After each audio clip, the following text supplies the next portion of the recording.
Assalamualaikum warahmatullahi wabarakatuh. Selamat datang di channel Kumpulan Kisah Horor.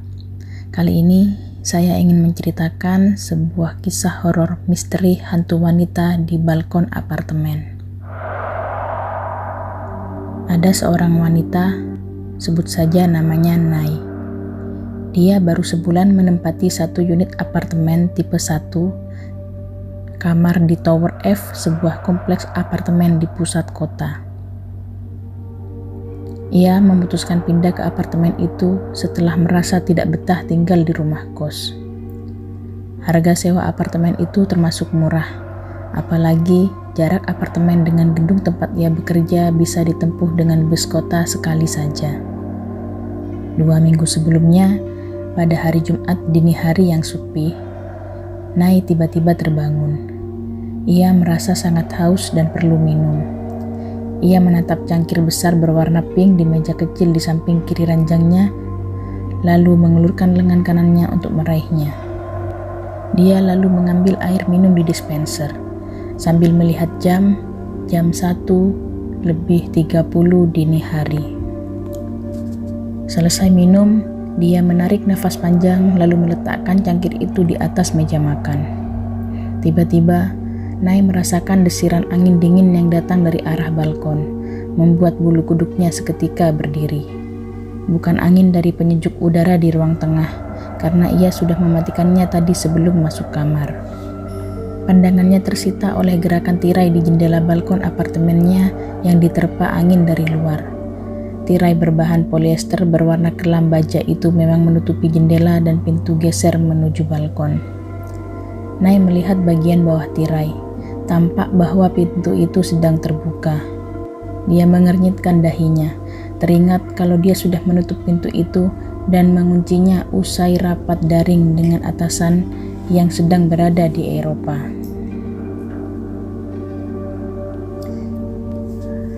Lagi pula, malam tadi hujan deras mengguyur kota, disertai petir yang menyambar-nyambar.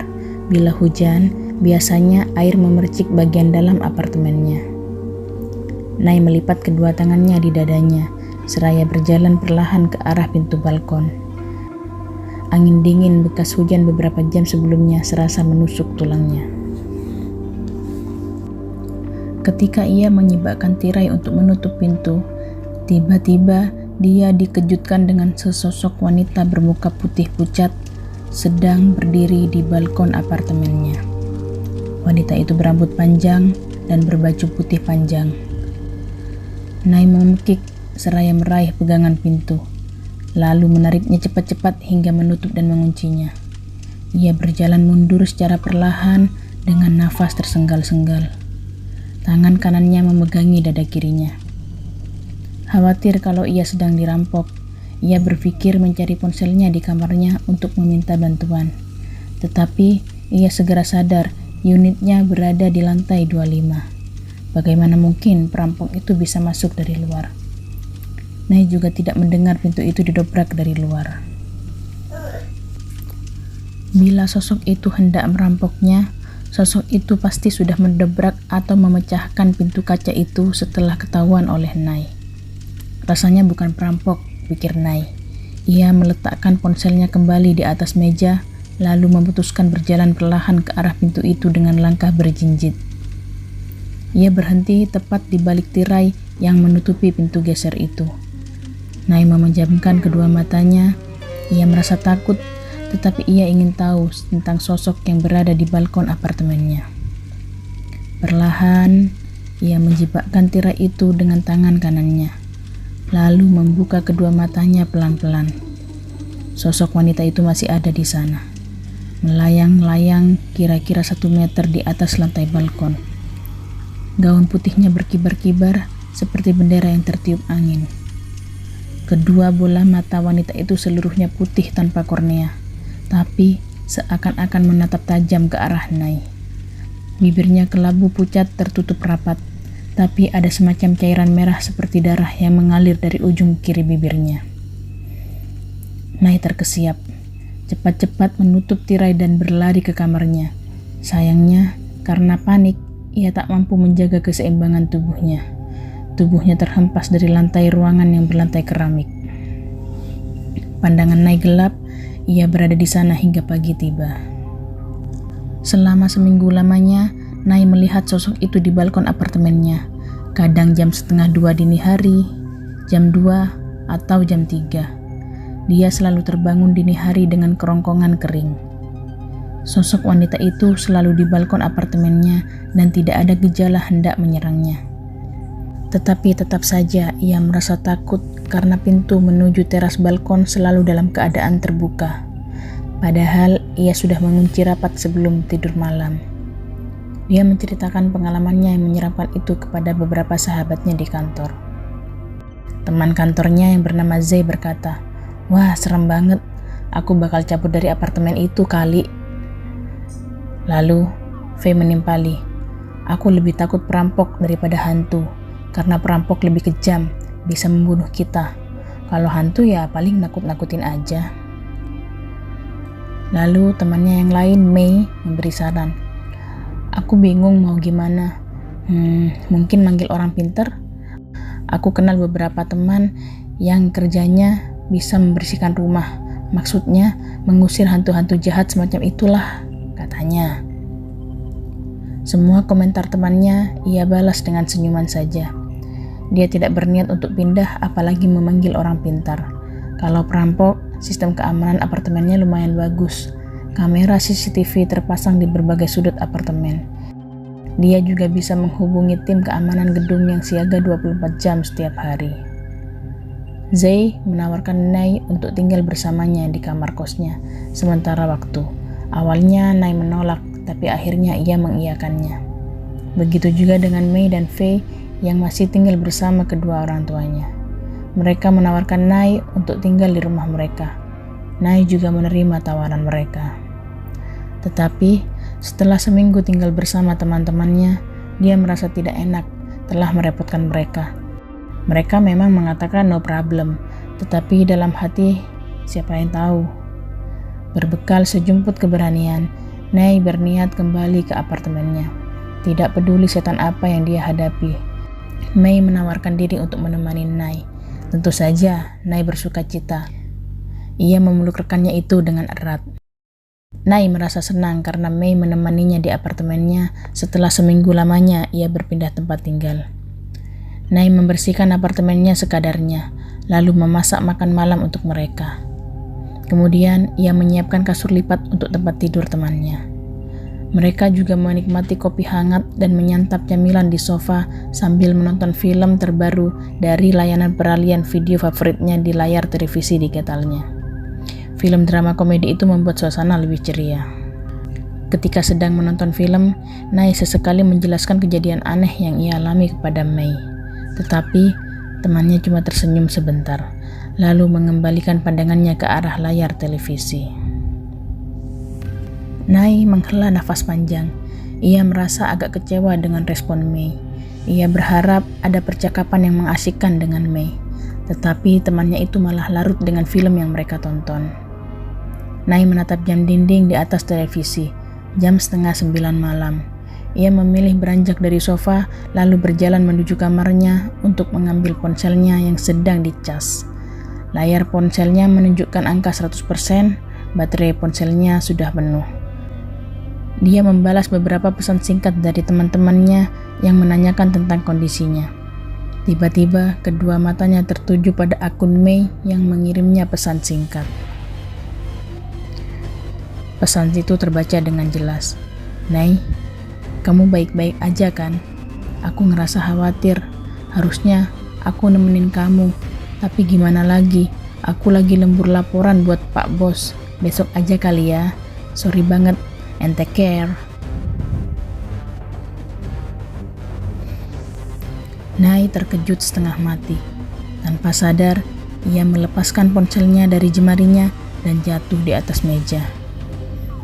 Kedua matanya membelalak, jemarinya bergetar, nafasnya lebih cepat, dadanya berdegup kencang.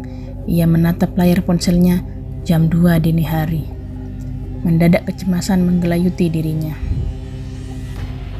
Ia berusaha mengatur nafasnya dan perlahan menolehkan kepalanya ke kanan hingga dagunya mendekat ke bahu kanannya.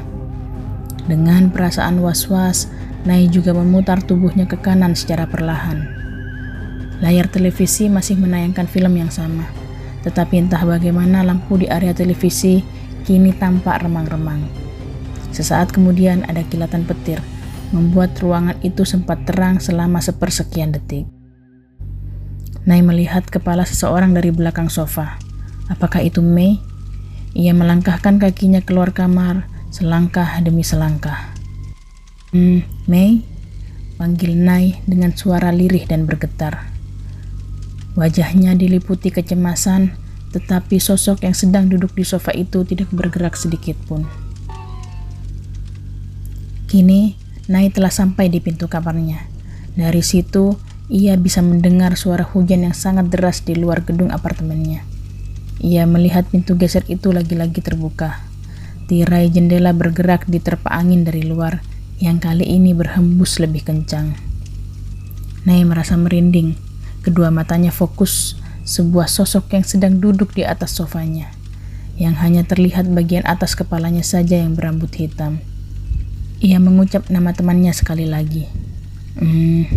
Mei. Kali ini dia setengah berteriak. Tiba-tiba sosok itu menggerakkan kepalanya ke depan. Kini dia duduk dengan posisi tegak. Nai terkejut karena sosok itu berambut panjang dan berpakaian putih. Ya Tuhan, itu bukan Mei. Itu hantu wanita yang meneror dirinya selama ini.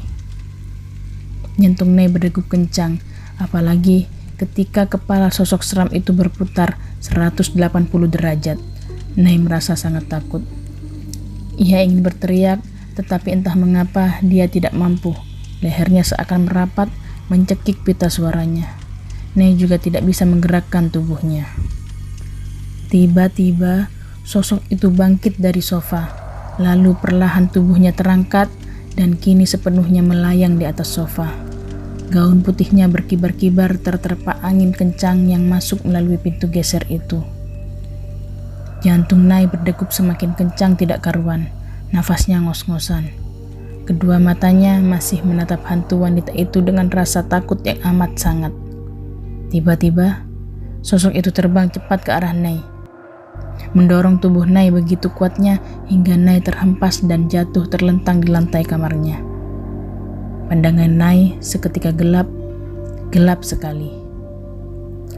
Setelah itu, Nai tidak masuk kerja selama 3 hari. Semua teman-teman kantor Nai merasa cemas. Ini tidak biasanya karena Nai adalah staf kantor yang paling rajin.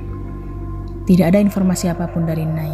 Akun medsos Nai terakhir aktif 3 hari sebelumnya, jam 2 dini hari. Berkali-kali dihubungi lewat telepon, tetapi selalu terdengar pesan bahwa nomor telepon Nai tidak dapat dihubungi.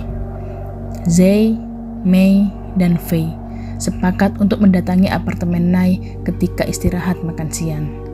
Sesampai di kompleks apartemen, mereka mendatangi lobi dan bertemu dengan resepsionis. Mei menceritakan tentang apa yang terjadi seraya mengutarakan maksud hendak mendatangi unit apartemen Nai. Sang resepsionis membantu menelusuri daftar penyewa di semua tower lewat komputer. Akan tetapi, dia tidak bisa menemukan Nai di sana. Resepsionis itu juga menghubungi rekan kerjanya di ruangan lain. Namun, nama Nai tidak dapat ditemukan. Ini pesan yang pernah dia kirim. Nai tinggal di Tower F unit 2505. Tolong dicek sekali lagi, kata Mei seraya menunjukkan layar ponselnya kepada sang resepsionis. Maaf, Tower F? Tanya sang resepsionis.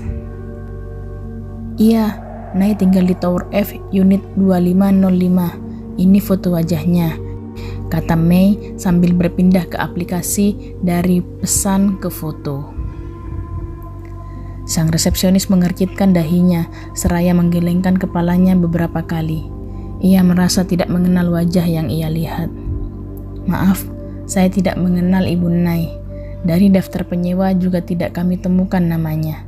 Tapi saya harus menjelaskan bahwa Tower F di kompleks apartemen kami pernah terbakar 10 tahun yang lalu. Kami mengosongkan tower itu dan memindahkan semua penghuninya ke kompleks apartemen kami lainnya. Ada korban jiwa, Seingat saya 5 orang. Semuanya meninggal dunia di rumah sakit, terang sang resepsionis. Tower itu juga kurang laku karena letaknya paling belakang, agak jauh dengan tower lainnya. Dipisahkan dengan kolam renang dan area terbuka yang waktu itu adalah taman dan area parkir mobil. Sejak insiden itu, kami membangun pagar tembok tinggi. Sampai saat ini, belum ada rencana untuk merenovasi Tower F. Saya dengar rencananya akan dirobohkan tapi belum tahu pasti, lanjut sang resepsionis. Zay, Mei, dan Faye terkulai lemas. Mereka duduk terdiam tanpa berkata-kata di sofa lobi apartemen selama beberapa waktu lamanya. Sang resepsionis menunjukkan gedung Tower F dari teras lantai 10 Tower E. Tower E yang posisinya paling dekat dengan Tower F. Gedung itu tampak tak terurus, dikelilingi semak belukar di bagian bawah dan tanaman merambat di sejumlah tempat. Bagian dalamnya gelap. Ketiganya saling berangkulan dengan mimik sedih. Tidak ada yang tahu di mana Nay kini berada. Demikian kisah horor misteri hantu wanita di balkon apartemen yang bisa saya ceritakan. Semoga bisa mengambil pelajaran dari kisah ini. Wassalamualaikum warahmatullahi wabarakatuh.